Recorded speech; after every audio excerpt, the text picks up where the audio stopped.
Welcome back. Today we are going to be talking about multiplying and dividing rational numbers. Go ahead and make a link to the copy of the slides. Now, you will need your notebook. I'm going to be using a whiteboard here that I can pull up. Oh, that's my camera. And then I'll be using this here. So I'll be pulling that up regularly to work on problems here. So view, zoom, 200%. Alright, so today's lesson is on multiplying and dividing rational numbers. Go ahead and put your first and last name, put today's date and the period. I will be collecting notes sometime next week. I do want you to know that.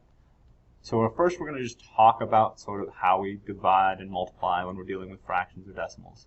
So when we're starting with decimal numbers, alright, remember that normally we just multiply as usual, ignoring the decimal at first. Alright, then the product will have the same number of places behind the decimal as the multiplicand and the multiplier. So we count all the decimals after, and then that's how many decimals, or all the places after the decimal, and that's how many places should be after our decimal. So if we take our example here, now I'm going to pull up my drawing tool here so I can write it off to the side here. So I've got 12.80 and then 6.3. Notice that I'm not lining up the decimals. I'm just pretending it's 1,280 times 63. And then I do 3 times 0 is 0. 3 times 8 is 24. Carry the 2. That's 6, 7, 8, and 3. I put a placeholder, and then I do the same thing with the 0. Sorry, with the 6. 6 times 8 is 48. Carry the 4. 12 plus 4 more is 16. Carry the 1. 7. We add down. We have 0, 4, 16. Carry the 1. That's 10. Carry the 1. 8.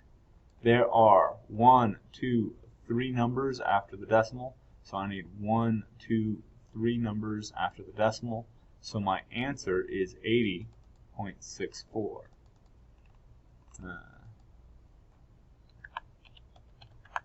Now, generally we don't need trailing zeros, so we could either write 80.64 or 80.640. Both of them are accurate for us. We'll talk about when you want to put zeros after. That's more of a science thing than a math thing, but we might talk about that later this year. Now we want to talk about dividing. So in order to make the divisor a whole number, we multiply it by a power of 10 until we get a whole number.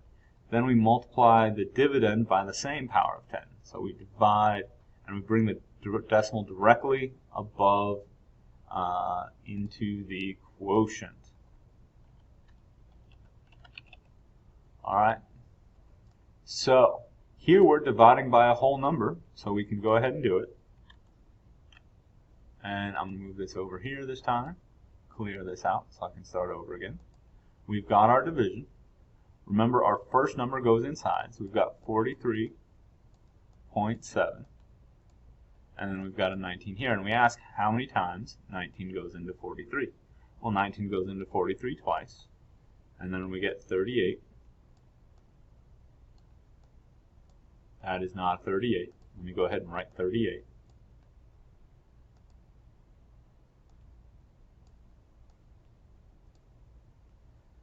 And note that my last place lines up with the number that I put up here. So 40, that is 5. We bring down the 7.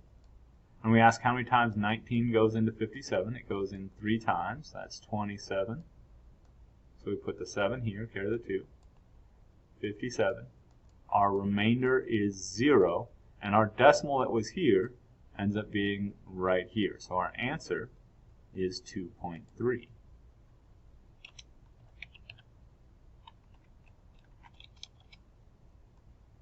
Alright. Now, when we're dealing with positive and negative numbers, our rules are just the same as they were for integers. If the signs are the same, the product or quotient will be positive. Okay, so if we look at these examples, okay, it's positive times positive, the answer is going to be positive, and we get 13.5 here. Here, they are both negative, but the signs are the same, so it's going to be a positive 2.5. Here, they're both negative, so we're going to get a positive answer, because if the signs are the same, it's positive.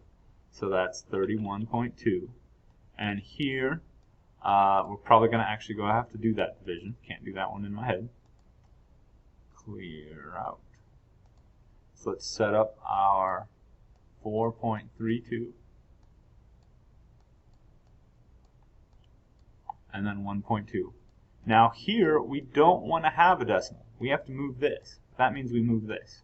So when we're thinking about doing this, we're really doing, or we're thinking about it as 43.2 divided by 12. So we always want this to be a whole number. Alright? So when we put our decimal up, it's actually going to go up here. 12 goes into 43 3 times. That's 36. Subtract, we get 7. We bring down the 2. 12 goes into 72 6 times. 12 times 6 is 72. Our remainder is 0, so our answer is 3.6. Okay, good. Now, the rules for negatives are exactly the same as before. If the signs are different, then the product or quotient is negative. Alright, so here the signs are different, so our answer is going to be negative. I'm going to go ahead and do the multiplication over here. So we've got 2.5. Now first thing I'm doing is just treating it as if they're both positive numbers. 35, carry the 3, 14, 15, 16, 17. One number after the decimal, so one number after the decimal. So my answer is negative 17.5. Let's look at the next one. It's a division. Okay, I've got 8.2. And I'm just going to do it as if it's positive, and I'm going to worry about the negative at the end. So 4 goes into 8 2 times. That's 8, remainder 0, bring down the 2. 4 goes into 2 0 times, add a 0, bring it down. 4 goes into 25 times, so our answer, 2.05, but it's a negative 2.05. Alright, now for our last one, again, they're both negative. We're going to just treat it as a multiplication. So we've got 11.8 times 5. And we're going to worry about the negative at the end. So we've got 40, carry the 4, that's 9, and that's 5. One number after the decimal. So you could think of this as 59 or 59.0. Okay, both those are the same number. Now, all of our rules have stayed exactly the same. It's just now we have to do our decimal rules and our integer rules at the same time, how we deal with negatives and positives. Okay? So we've already done it for decimals. Let's go ahead and worry about it for fractions.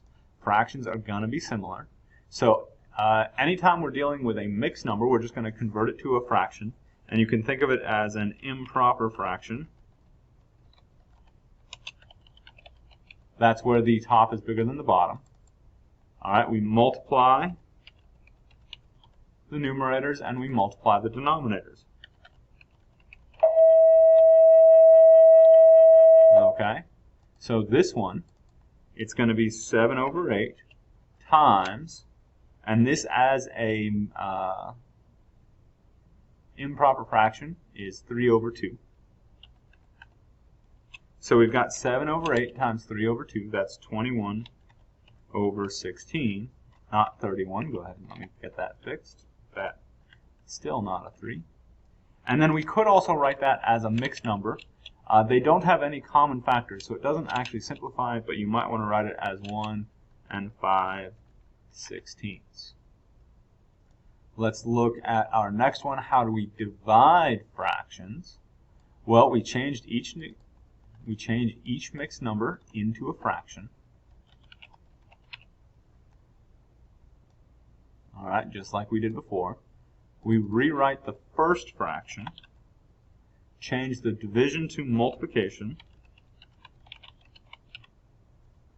find the reciprocal of the second fraction. And apparently I didn't spell reciprocal right. You'd think a math teacher should be able to spell reciprocal. Alright, so first thing, we need this written as a fraction.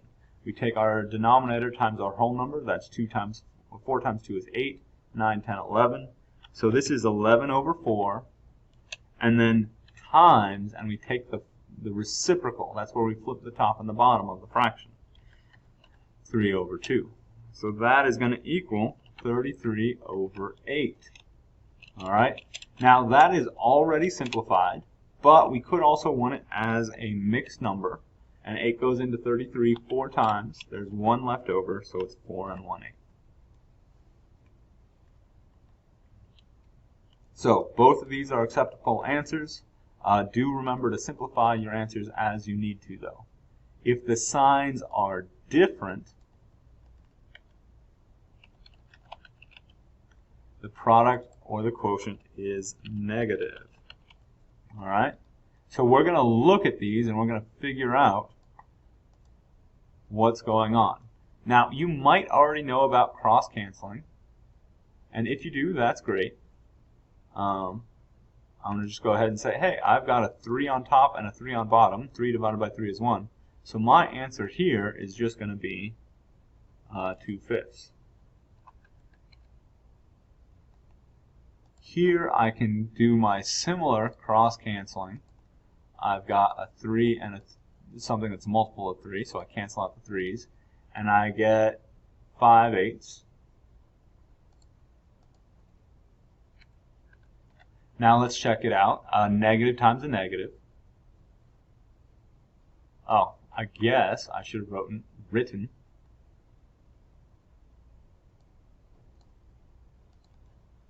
our first rule is if the signs are the same, then the quotient is positive. And then our second one is if the signs are different, then the quotient is negative.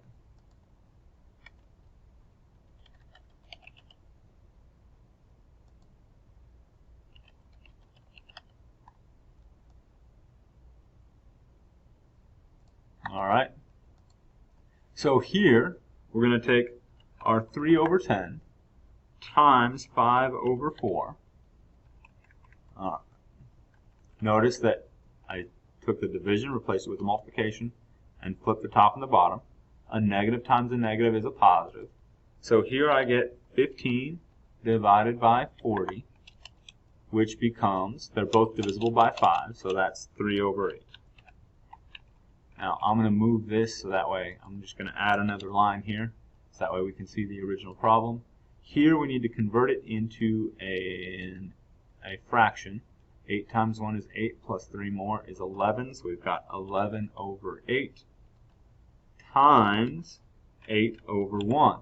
Note that there's an 8 on the top and bottom, so that's just going to be 11 over 1, which equals 11.